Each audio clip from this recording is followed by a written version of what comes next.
नमस्कार दोस्तों, जय जोहार। मैं कौशल तिवारी और गृहणीय संध्या में आपका स्वागत है। धर्मांतरण को लेकर बस्तर के नारायणपुर जिले में हुई हिंसक झड़प को लोग अभी भूले ही नहीं थे। वहां के एसपी सदानंद का सिर फूटना अभी भी लोगों को याद है और अब कवर्धा के बोलडा इलाके में भी इसी तरीके की घटना हुई। किसी पुलिस वाले का सिर फूट गया तो किसी की उंगली कट गई तो किसी का हाथ टूट गया। क्या छत्तीसगढ़ पुलिस इतनी कमजोर हो गई है कि वे प्रदर्शनकारियों को संभाल नहीं पा रहे हैं और लगातार अपनी पिटाई होते देख जग हंसाई हो रही है? यह सबसे बड़ा सवाल इसलिए उठ रहा है कि पिछले दिनों बोलडा में जिस तरीके से आदिवासी समाज के ही दो गुट के लोगों में बड़ा देव और बूढ़ा देव के पूजा पद्धति को लेकर जो विवाद हुआ वह प्रशासन संभाल नहीं पाई। झड़प हिंसक तक जा पहुंची और पुलिस वालों पर पथराव ही नहीं किया गया बल्कि उनकी पिटाई भी की गई। ऐसा ही मामला पिछले दिनों नारायणपुर में भी हो चुका है, जब धर्मांतरण को लेकर ईसाई समुदाय और संघ से जुड़े आदिवासी समुदाय के बीच जबरदस्त झड़प हुई। चर्च में तोड़फोड़ की गई, पिटाई की गई, यहां तक कि पुलिस वालों को भी पटक पटक कर पीटा गया। एसपी सदानंद के सिर पर डंडे से वार किया गया। कुछ आदिवासियों की गिरफ्तारी भी हुई जिनकी कल जमानत भी हो गई। छत्तीसगढ़ में ये परिस्थितियां क्यों निर्मित हो रही है? क्या छत्तीसगढ़ में आग लगाने की कोशिश हो रही है?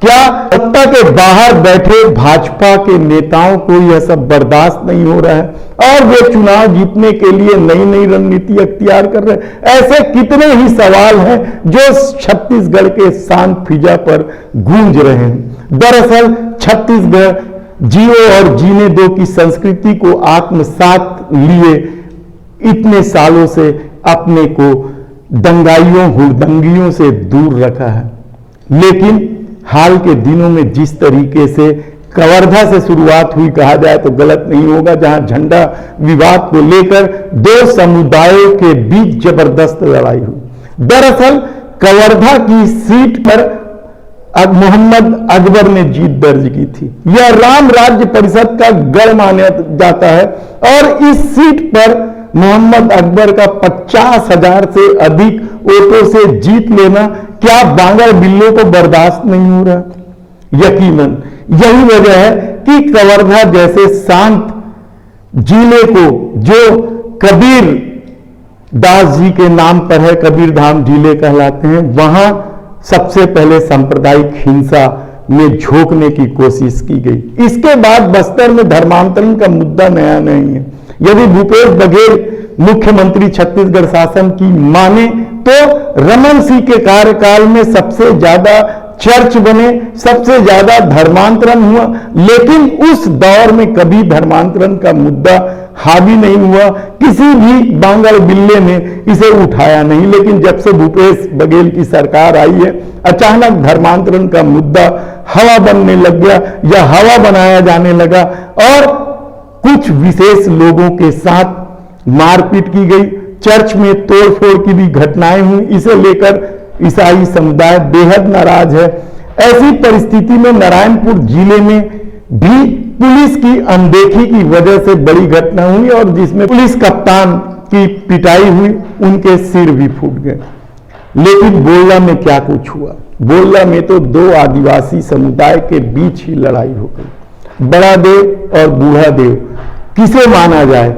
कौन भगवान है, कौन देवता है, कौन आराध्य है, किसके मंदिर बनने चाहिए, किसके नहीं बनने चाहिए, इसे लेकर दो आदिवासी समुदायों के बीच जो विवाद था वह इतना बढ़ गया कि पुलिस के साथ हिंसक झड़प तक पहुंच गई। और इस पूरे घटनाक्रम में पुलिस वालों की जमकर पिटाई हुई। ये अलग बात है कि अब गोंडवाना गणतंत्र पार्टी, जो राजनीतिक पार्टी भी है, उनके अध्यक्ष, जिला अध्यक्ष सहित 60-65 आदिवासियों की गिरफ्तारी हो चुकी है। आगे और भी गिरफ्तारी होगी, कई लोगों को नोटिस दिया गया है। लेकिन पुलिस यहां तक नौबत क्यों आने देती है, यह सबसे बड़ा सवाल इसलिए है क्योंकि यदि एक जगह भी बड़ी घटना होती है उसका प्रभाव दूसरे क्षेत्रों पर पड़ता है। और पुलिस की इस लापरवाही के लिए सरकार क्या करने वाली है यह हम आगे आपको बताते रहेंगे। लेकिन सबसे बड़ा सवाल तो यही है कि आखिर छत्तीसगढ़ में पुलिस वालों की पिटाई क्यों हो रही है। और क्या बृहस्पति सिंह जो कांग्रेस के विधायक हैं उन्होंने कहा है कि थाने बिक रहे हैं, 3 लाख 4 लाख 5 लाख में थाने बिक रहे हैं, क्या वह बड़ी वजह है? और उस दरोगा समय में पूछा साहू करके है तो वो तो उसको 5 लाख महीना तो एसपी को देना पड़ता है रसूल करोड़ से। मैं क्या करूं, यही साहू खड़ा है पूछ लो। तो 5 लाख महीना एसपी को देना पड़ता है और 5 लाख जब हम रसूल कर देते हैं साहब तो हमको भी कुछ लहाना चाहिए ना। ये हालत बना कर रखा। ऐसे अगर एसपी चोरी करने लगे तो जनता किसके पास जाएगी, कहां जाएगी बताओ? थानेदार से पूछा मैं कई थानेदारों से, टीआई साहब तो मार खा के जाता है उसी से पैसा क्यों मांगते हैं? जो मार खा के जाता है उसको कहते हो ज्यादा केस बना देंगे पैसा दो, और जो मार के जाता है उसको बोलता है तुम फंस रहे हो बड़ा केस में, धारा कम कर दूंगा पैसा दो, दुगना से दुगना दो, दोनों से पैसा लेते हैं। मैंने टीआई लोगों से पूछा बात क्या है, बोलते साहब मेरे जिले में ग्रेडिंग बोला हुआ है, बड़ा थाना लेना है तो 5 लाख महीना देना होगा, उससे छोटा थाना लेना होगा तो 4 लाख महीना देना होगा, और उससे छोटे थाना में जाना होगा तो 3 लाख देना होगा, और पुलिस चौकी में देना होगा तो 2 लाख महीना एसपी को देना पड़ता है तो हम लोग को चौकी मिलता है।